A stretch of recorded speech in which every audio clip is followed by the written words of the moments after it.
स्वागत है फिर से एक बार आपका इक्ष्वाकु क्लासेस में। और मैं विपिन गर्गाचार्य। आज हम बात करेंगे एक नए टॉपिक के साथ में, शंख महिमा तथा शंख कल्प। आज हम जानेंगे शंख के बारे में कि शंख हमारे सनातन धर्म में, हमारे भौतिक जीवन में कितना हमारे लिए आवश्यक है, हमारे लिए क्या क्या वह फायदे देता है और हमारे लिए क्या क्या वह लाभप्रद हो सकता है। तो आइए आज हम जानेंगे कि हमारा जो शंख है वह कैसे, कहाँ से प्रकट हुआ, कहाँ से होकर के आया और इसके अंदर क्या क्या हमारे देवी देवता या कौन से तीर्थ इसके अंदर वास करते हैं। ये सारी जुड़ी हुई बातें हम शंख से आज करेंगे। तो आप जुड़े रहें इक्ष्वाकु क्लासेस के साथ में और IRT-JSU का ऑनलाइन और ऑफलाइन कोर्स लेकर के भारतीय थल सेना में अपने जीवन को उज्जवल बनाएं। आइए बात करते हैं आज के टॉपिक के बारे में। तो जो शंख है यह भारतीय संस्कृति, जो शंख होता है यह हमारी भारतीय संस्कृति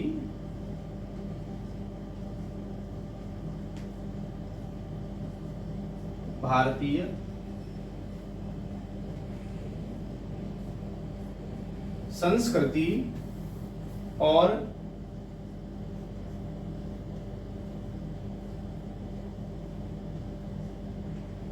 धर्म में शंख का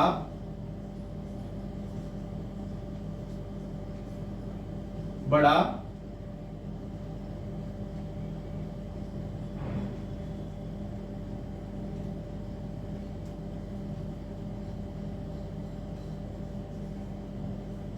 महत्व है। तो जो हमारी भारतीय संस्कृति है, भारतीय संस्कृति और हमारे धर्म में शंख का बड़ा ही महत्व माना गया है। अर्थात ये हमारी पूजाओं के लिए, हमारी भारतीय संस्कृति के लिए, हमारे धर्म के लिए, हमारे सनातन के लिए यह शंख एक विशेष महत्व रखता है।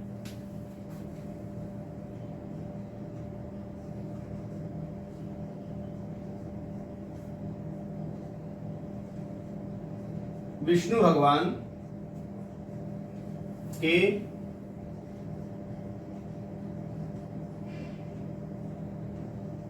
चार आयुधों में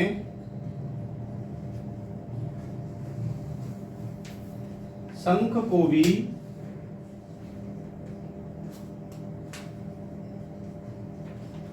एक स्थान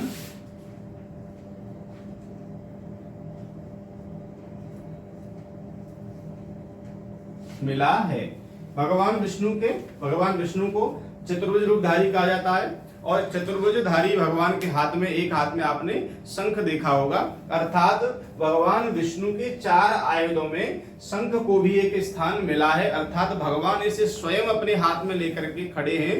तो आप जान लीजिए कि शंख की महत्वता कितनी बढ़ गई होगी, यह हमारे धर्म के लिए कितना महत्वपूर्ण हो गया है। इससे जुड़ी जो आगे बात है,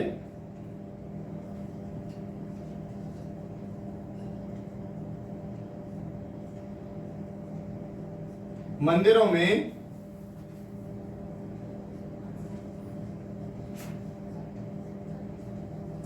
आरती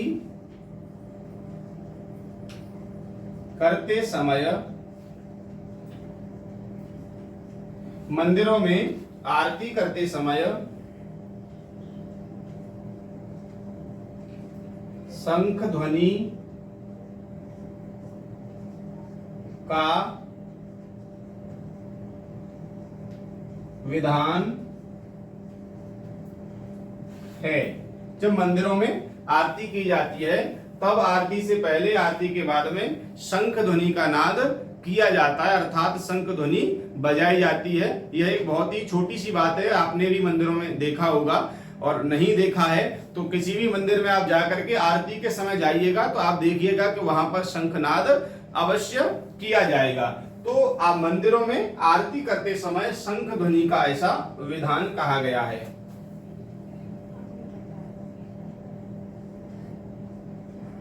प्रत्येक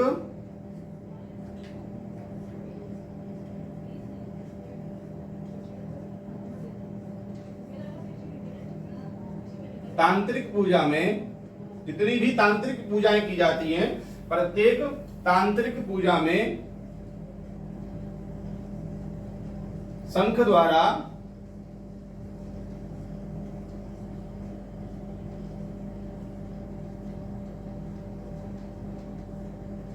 अभिषेक का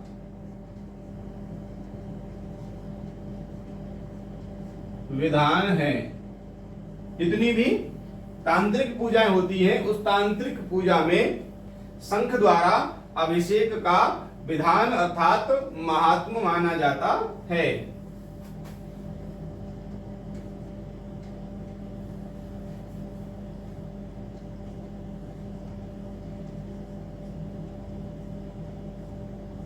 विवाह,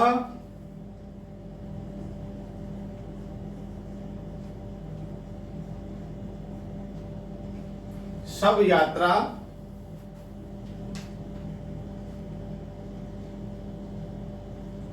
युद्ध,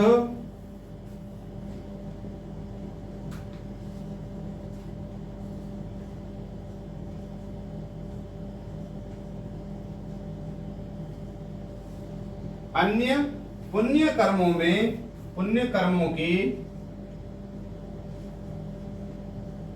आरंभ में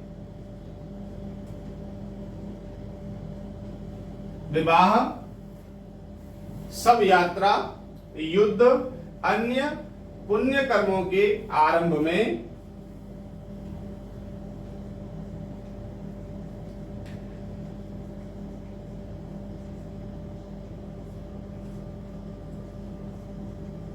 शंख ध्वनि को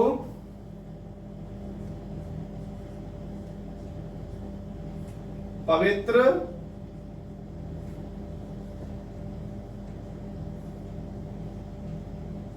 माना जाता है। किसी का विवाह हो, शव यात्रा निकल रही हो या युद्ध हो, आपने देखा होगा कि युद्ध के समय पहले शंख नाद किया जाता है। अन्य कोई भी पुण्य कर्म जब होते हैं तो आरंभ में शंख ध्वनि को बजाना अति पवित्र माना गया है। आइए समझते हैं अगला पॉइंट।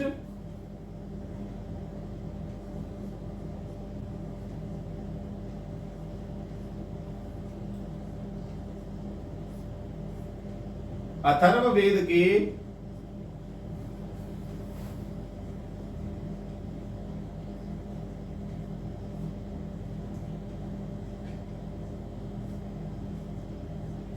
अथर्ववेद के चौथे कांड में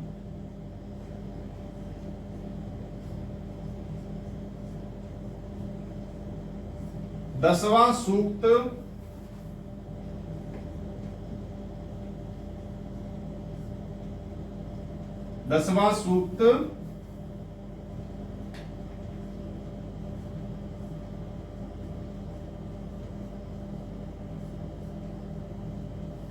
अथर्ववेद के चौथे कांड में 10वां सूक्त शंख मणि सूक्त के नाम से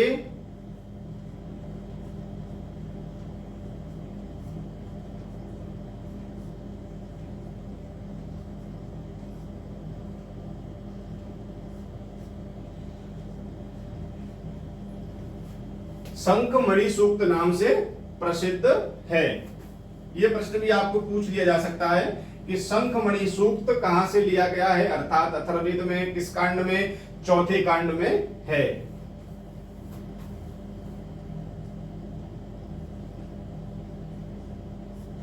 इस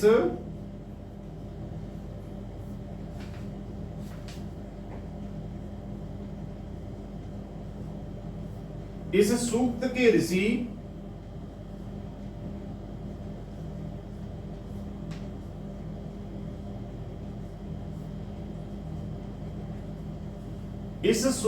ऋषि शंखमणि हैं।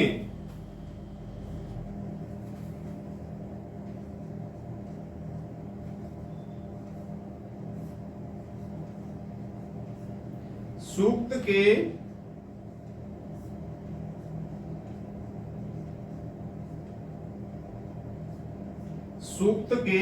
7 मंत्रों में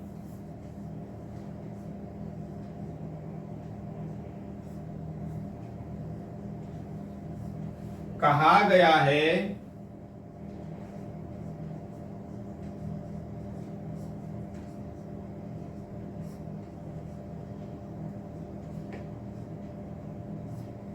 सूक्त के 7 मंत्रों में, ये जो सूक्त है 10वां सूक्त अथर्ववेद के चौथे कांड का 10वां जो सूक्त है शंखमणि सूक्त, उसके 7 मंत्रों में कहा गया है कि शंख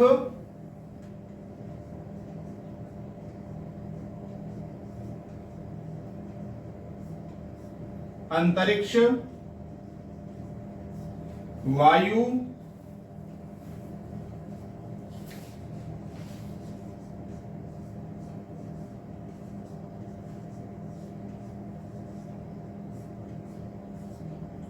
ज्योतिर्मंडल,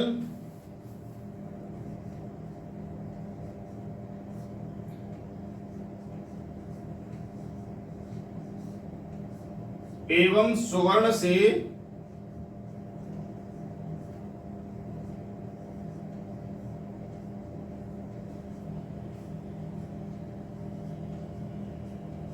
उपलब्ध है। ये जो शंख है इसके बारे में अथर्ववेद के चौथे कांड के 10वें सूक्त में शंखमणि सूक्त जिसे कहा गया है, उनके 7 मंत्रों में यह कहा गया कि यह शंख अंतरिक्ष, वायु, ज्योतिर्मंडल एवं सुवर्ण से उपलब्ध है। इसीलिए इस शंख की बड़ी विशेषता मानी गई है।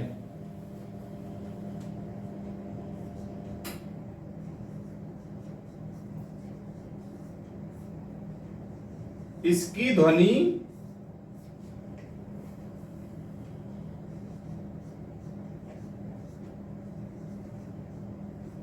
अर्थात शंख की जो ध्वनि है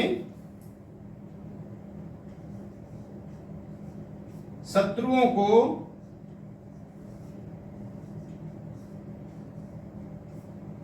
निर्बल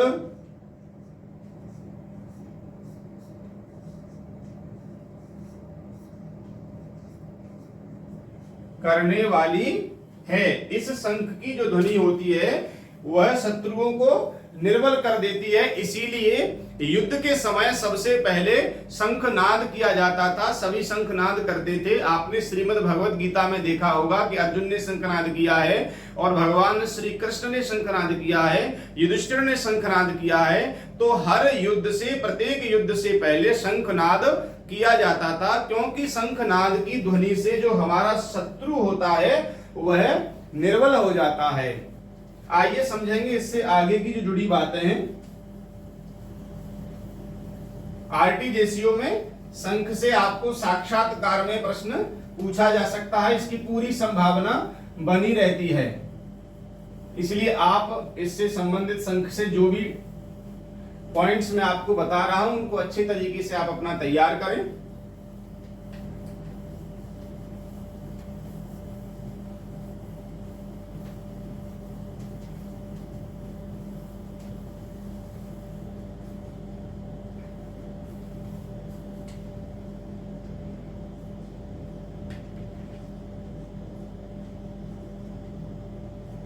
शंख को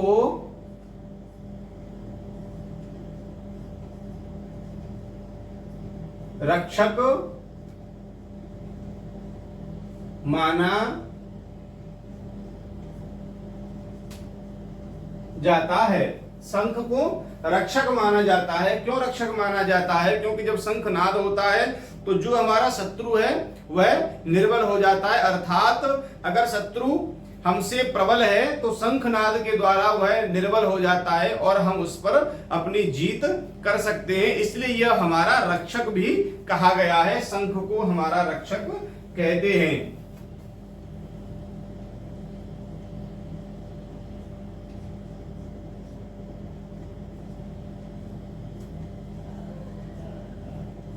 समुद्र से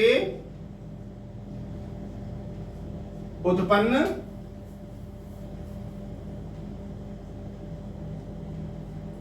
यह शंख, समुद्र से उत्पन्न यह शंख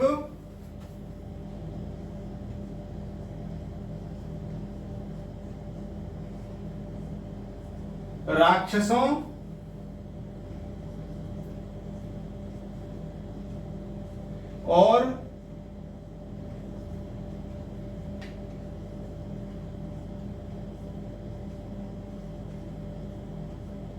पिशाचों को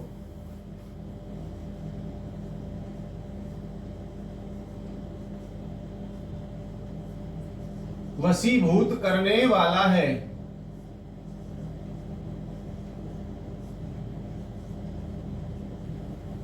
समुद्र से उत्पन्न यह शंख, मान लीजिए आपको पूछ लिया जाए कि शंख कहां से प्रकट हुआ था, तो शंख समुद्र से प्रकट हुआ था, अर्थात उत्पन्न हुआ था। यह शंख राक्षसों और पिशाचों को वशीभूत करने वाला है, अर्थात उनको वशीभूत कर लेता है। यह इस शंख की विशेषता मानी गई है।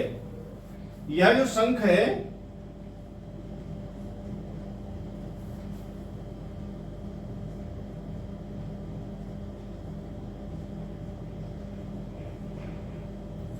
यह शंख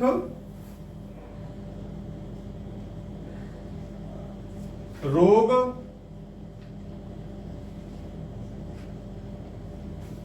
अज्ञान,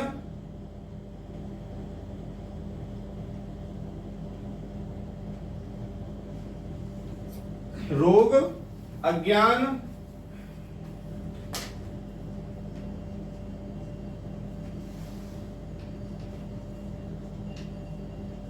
दरिद्रता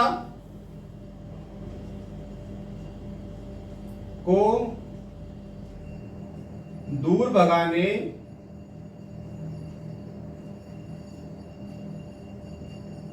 वाला है। यह जो शंख है यह रोग, अज्ञान, दरिद्रता को दूर भगाने वाला है, अर्थात यह हमारी दरिद्रता को दूर भगा देता है। जिनके पास लक्ष्मी नहीं आती है, शंख उनके घर में अगर रखा रहता है, क्योंकि शंख समुद्र से निकला है और लक्ष्मी भी समुद्र से प्रकट हुई है, इसलिए अगर आप शंख को अपने घर में रखते हैं तो लक्ष्मी स्वयं ही खिंची चली आती है, तो दरिद्रता हमारी दूर हो जाती है। तो जो शंख है यह रोग को भी, अज्ञान को, दरिद्रता को यह दूर भगाने वाला कहा गया है। शंख से जुड़ा जो अगला टॉपिक है,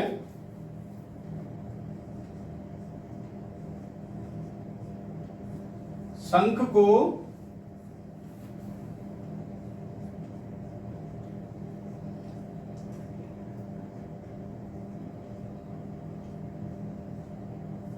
आयु वर्धक भी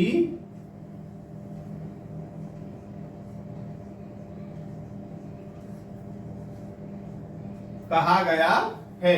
शंख जो है हमारी आयु को वृद्धि कर देता है। जो शंख नृत्य प्रति बजाते हैं या शंख की ध्वनि को सुनते हैं तो उनकी जो आयु है उस आयु में वृद्धि हो जाती है, ऐसा माना गया है। तो शंख को आयु वर्धक भी कहा जाता है।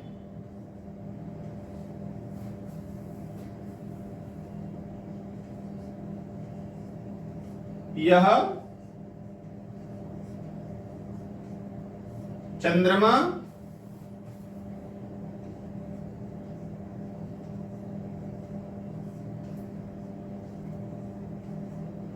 अमृत मंडल से प्रकट हुआ है।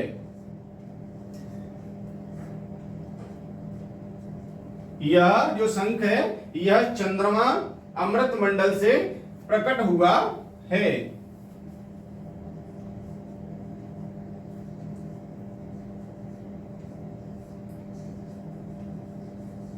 इसे रथी,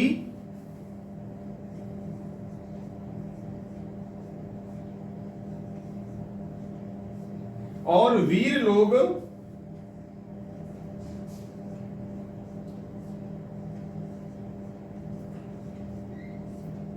धारण करते हैं। इसे रथी और वीर लोग धारण करते हैं।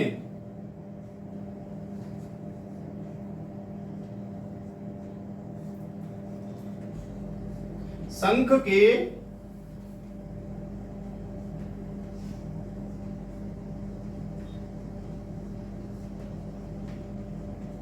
मध्य भाग में वरुण,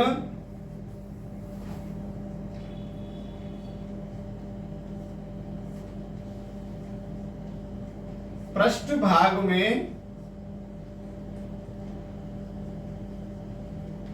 ब्रह्मा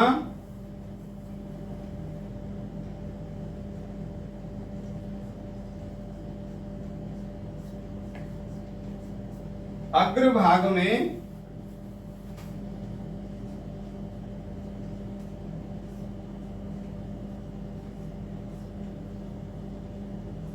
गंगा नदी का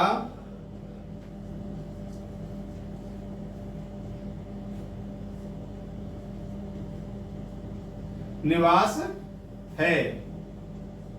शंख के मध्य भाग में वरुण, पृष्ठ भाग में ब्रह्मा, अग्र भाग में गंगा नदी का निवास माना गया है।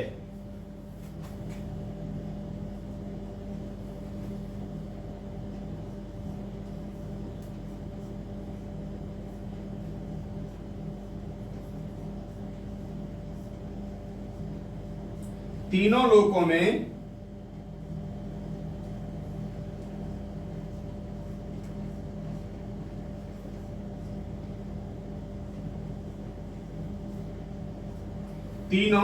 लोकों में जितने भी तीर्थ हैं,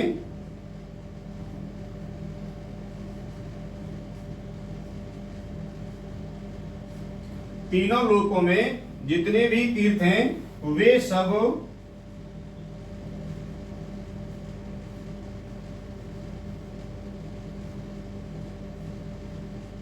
भगवान विष्णु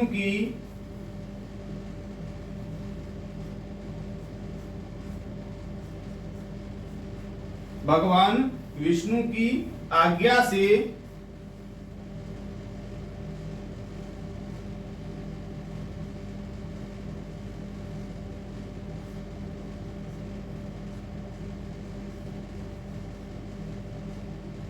शंख में निवास करते हैं।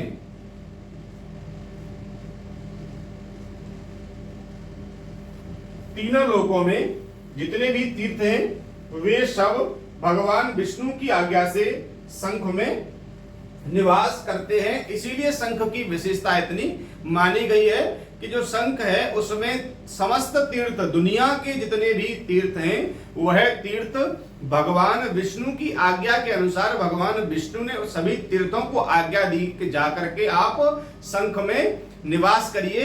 तो हमारे जितने भी दुनिया में तीर्थ कहे गए हैं, तीनों लोकों में जितने भी तीर्थ कहे गए हैं वह सभी तीर्थ शंख में आकर के निवास करते हैं या विराजमान रहते हैं। आइए समझेंगे आगे के शंख से जुड़े हुए जो विशेष आपके टॉपिक हैं।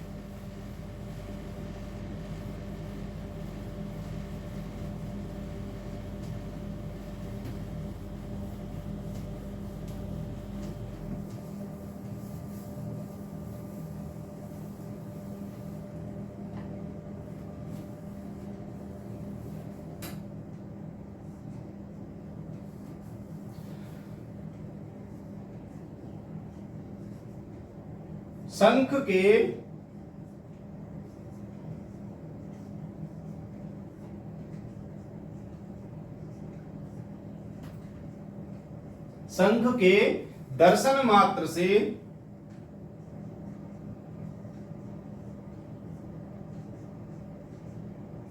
सभी पाप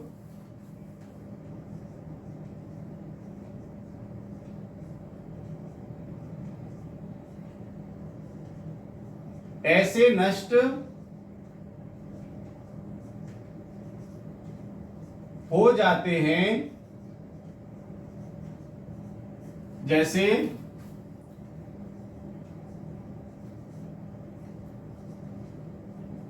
सूर्य के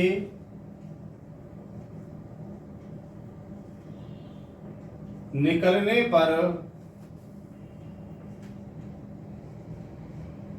बर्फ पिघल जाती है। ये शंख की देखिए कितनी अच्छी और सुंदर विशेषता है कि शंख के दर्शन मात्र से ही जितने भी आपके पाप हैं सभी पाप ऐसे नष्ट हो जाते हैं जैसे सूर्य उगने पर बर्फ पिघल जाती है। ये इस शंख की विशेषता मानी गई है।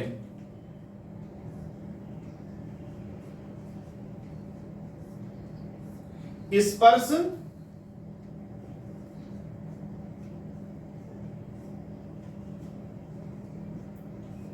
स्पर्श और पूजा के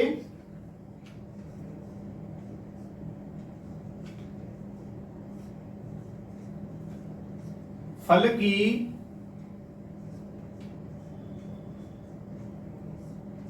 गणना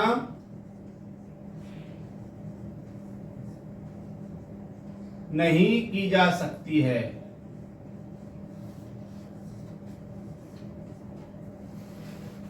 दर्शन मात्र से ही शंख के जब हमारे सभी पाप ऐसे नष्ट हो रहे हैं जैसे बर्फ पिघल जाती है, तो स्पर्श और पूजा से तो इतना फल मिलता है कि उसकी गणना भी नहीं की जा सकती। अर्थात स्पर्श की तो बात ही क्या है, जो शंख को स्पर्श करता है अर्थात उसका शंख नाद करता है, शंख ध्वनि करता है, जो अपने घर के पूजा घर में रख कर के शंख की नित्य प्रति पूजा करता है या उसका दर्शन करता है, उसके तो फल की कोई भी गणना की नहीं जा सकती है, ऐसा शंख के लिए कहा गया है। तो ये रही हमारी शंख से जुड़ी हुई सभी बातें जो मैंने आपको बताने का प्रयास किया कि शंख से आपको यहाँ पर क्या पूछा जा सकता है। शंख से जुड़ी अन्य और बातें कि हमारे घर में कैसा शंख होना चाहिए, दक्षिणावर्ती शंख कैसा होता है, शंख अच्छी जो क्वालिटी का है, बेहतर अच्छा शंख कौन सा होता है, ये सारी चीजें डिटेल्स में हम आपको कोर्स के अंदर सारी चीजें बताएंगे। तो जुड़े रहें इक्ष्वाकु क्लासेस के साथ में और ज्वाइन करें आरटीजेसीओ का ऑनलाइन और ऑफलाइन कोर्स और भारतीय थल सेना में अपनी तैयारी को बेहतर करें। धन्यवाद।